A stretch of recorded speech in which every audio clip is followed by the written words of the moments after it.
કાલે જ મેં એક વિડીયો અપલોડ કરેલો જેમાં મેં જણાવેલું કે મેં લગ્ન કરી લીધા છે, મારી રાજી ખુશીથી હું એમના જોડે રહું છું, એમના જોડે આવી છું. છતાં પણ અમુક લોકોએ સોશિયલ મીડિયામાં વિરોધ કરવાનું ચાલુ કર્યું છે, ધમકીઓ આપવાનું ચાલુ કર્યું છે, મારી નાખીશું, ઉપાડી જઈશું. બરાબર? તો મને એ નથી સમજાતું કે જ્યાં સુધી હું સમાજનું નામ રોશન કરી રહી છું, જ્યાં સુધી હું મારા ઘરે પૈસા કમાઈ રહી છું, જ્યાં સુધી હું એમના માટે કંઈક કરી રહી છું, ત્યાં સુધી હું બધાને સારી લાગુ છું. જ્યારે મેં મારી લાઈફ માટે એક ડિસિઝન લીધું છે એમાં હું ખોટી થઈ જાઉં છું, ખરાબ થઈ જાઉં છું. બરાબર?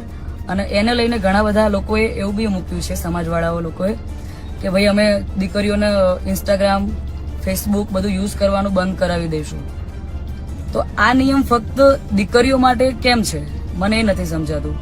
આપણા દીકરાઓ જ્યારે કોઈ બીજા સમાજની દીકરીને લઈને આવે છે ત્યારે આપણે બધું એક્સેપ્ટેબલ હોય છે. જ્યારે એ જ કાર્ય આપણી દીકરી કરે છે ત્યારે આપણે એના વિરુદ્ધમાં જઈએ છીએ.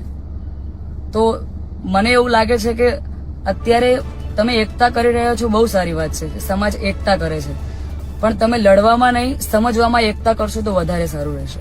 બાકી તો હું કાયદાકીય પગલાં લેવાની જ છું. અને આ બાબતે હું આપણા વિધાનસભાના અધ્યક્ષ શ્રી શંકરભાઈ ચૌધરીને વિનંતી કરું છું અને આપણા ગૃહમંત્રી શ્રી હર્ષભાઈ સંઘવીને પણ વિનંતી કરું છું કે મને આમાં સપોર્ટ કરે. અને બાકી તો આપણે કાયદાકીય રીતે લડવાની તૈયારીમાં છીએ.